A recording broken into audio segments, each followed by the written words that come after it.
Chers collègues, chers amis, messieurs les modérateurs, je suis ravi de vous présenter le conflit de hanche dans la pathologie du football, car il s'agit d'une pathologie qui est encore méconnue et en tout cas largement sous-diagnostiquée.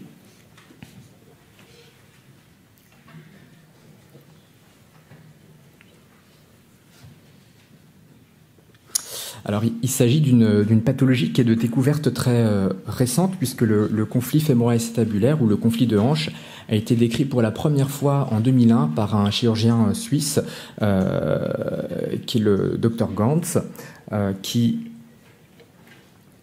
a décrit cet article, dans cet article Princeps, la théorie du conflit de hanche. Alors, pendant de nombreuses années, dans les années 2000, se posait la question de la réalité de cette maladie qui a été remise en question par de nombreux collègues.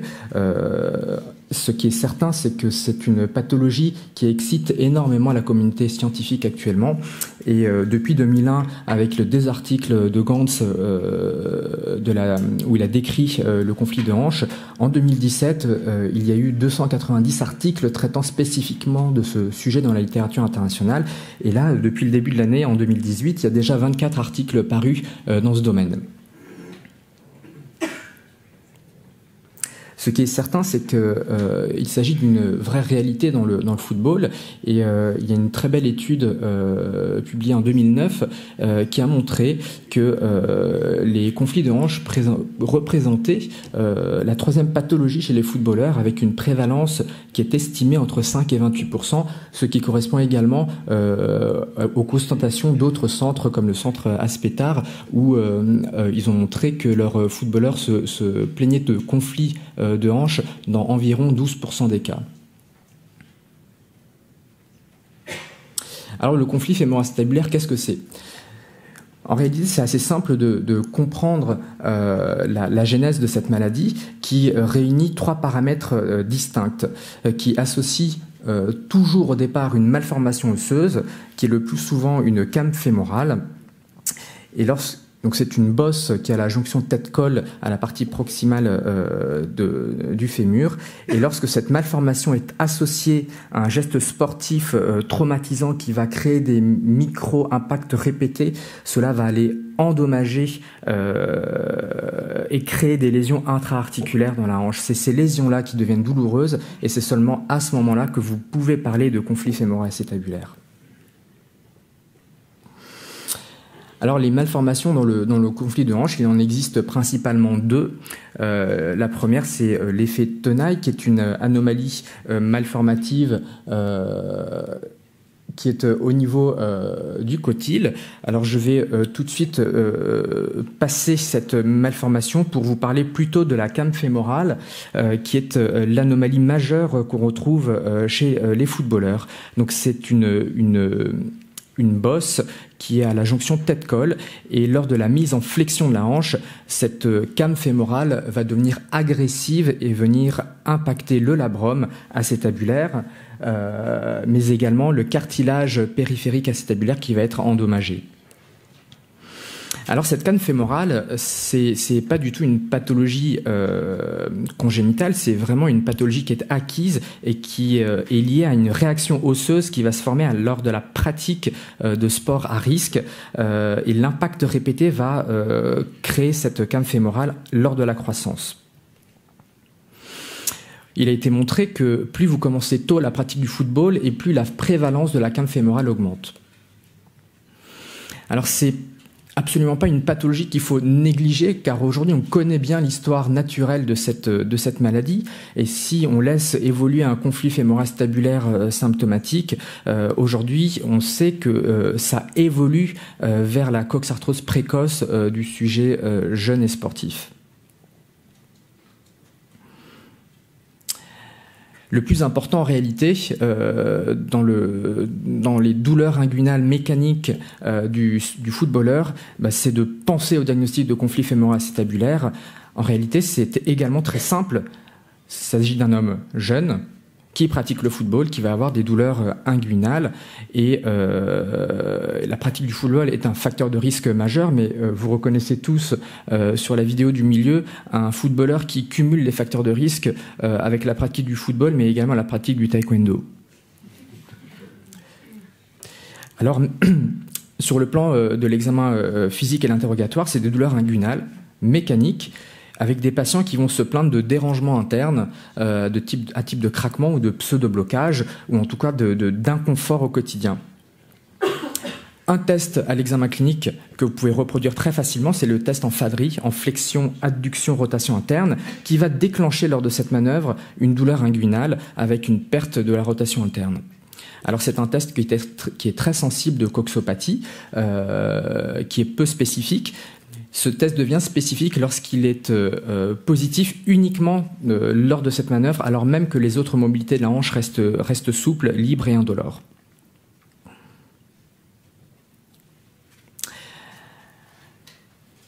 L'anatomie de la hanche, c'est une anatomie qui est complexe et qui est le siège d'un carrefour avec un certain nombre de structures autour de l'articulation.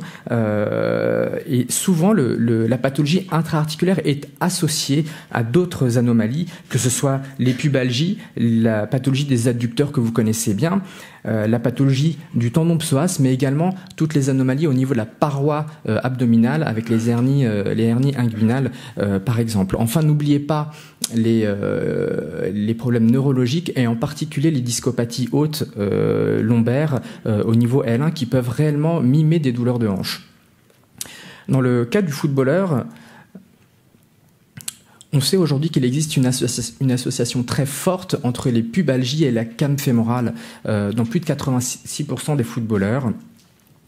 Et dans le cas du football, il est rare d'avoir une pathologie isolée autour de l'articulation.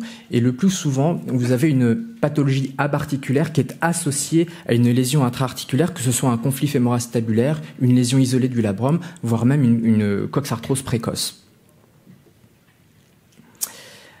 Alors la came fémorale, si vous ne la cherchez pas, vous ne la trouverez jamais. Si vous ne pensez pas au diagnostic, vous ne trouverez jamais de conflit. Et donc j'insiste sur un examen paraclinique qui est l'incidence de Dunn, qu'il faut demander systématiquement dans votre bilan de routine standard radiographique. Si vous ne demandez pas l'incidence de Dunn, vous ne mettrez jamais en évidence une came fémorale. Par ailleurs, on ne peut plus aujourd'hui se passer d'imagerie en coupe fine qui permettent de préciser et d'affiner les lésions intra-articulaires. Et vous pouvez voir ici une belle lésion du labrum. Et si vous analysez un petit peu les coupes coronales, vous allez même pouvoir voir ici une délamination de la plaque sous-chondrale. Voilà, donc là, le cartilage qui se décolle à cause de la came fémorale. Alors, comment on va pouvoir traiter ces conflits fémoracétabulaires ? Il y a une évolution majeure et considérable depuis une quinzaine d'années. Il y a 15 ans, les conflits de hanche, à travers les descriptions du professeur Gantz, c'était des chirurgies qui étaient extrêmement lourdes, macro-invasifs, maxi-invasifs, avec des luxations de la hanche. On coupait le trochanter majeur pour aller réséquer la came fémorale. Aujourd'hui, en 2018, on utilise des techniques modernes d'arthroscopie de hanche, qui sont des techniques mini-invasives. On va aller pouvoir, en plaçant une petite caméra et des instruments miniaturisés dans la hanche, pouvoir aller traiter et corriger ces malformations osseuses. Alors voici l'exemple d'un conflit fémoracétabulaire. Vous avez, grâce à l'apport de l'arthroscopie, la capacité de pouvoir faire des tests dynamiques péropératoires. Et vous voyez ici cette grosse came fémorale qui va venir soulever le labrum lors de la mise en flexion de la hanche. Et donc ça va finir par abîmer le labrum et créer des lésions intra-articulaires. Et vous allez pouvoir à ce moment-là, pouvoir corriger cette came fémorale par un geste de fémoroplastie où en fait vous allez raboter et resculpter réellement la jonction tête-colle pour recréer cette échancrure beaucoup plus physiologique. Par ailleurs, grâce à l'arthroscopie, vous allez également pouvoir traiter des lésions associées et en particulier faire des sutures du labrum. Ici, vous avez l'exemple d'une lésion typique de désinsertion à la base du labrum qui va pouvoir être réinsérée par un système d'ancrage et de fil de suture.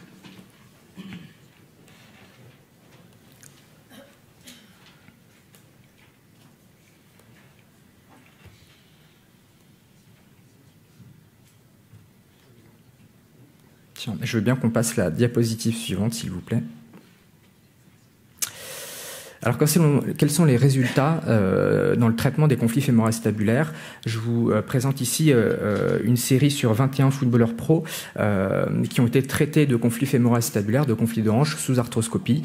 Et ce que vous devez retenir comme chiffre aujourd'hui dans l'information que vous délivrez à vos malades, c'est que le retour au sport se fait en moyenne autour de 10 mois post-opératoire.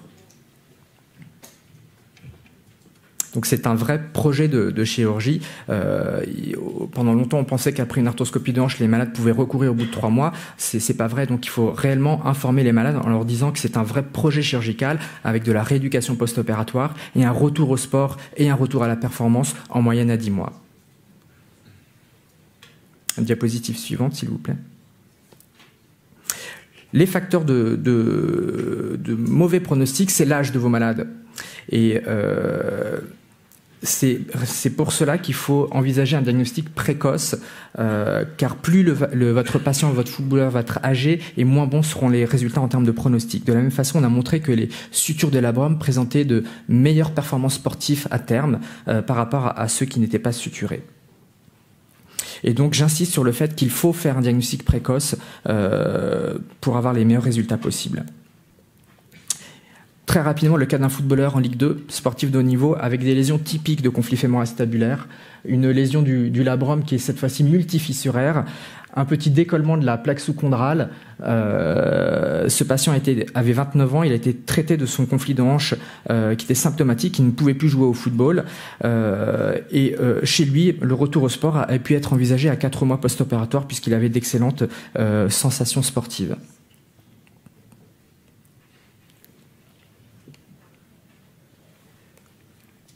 Alors le message, diapositive suivante. Diapositive suivante. Le conflit de hanche, chez le footballeur, il faut tout le temps y penser. Et le pronostic va être lié à votre capacité à pouvoir faire un diagnostic précoce et en particulier d'aller chercher la came fémorale sur profil de Dunn. Diapositive suivante. L'arthroscopie de hanche aujourd'hui est une technique qui est moderne, qui va vous permettre de corriger les cames fémorales et de traiter les lésions du labrum. Je vous remercie.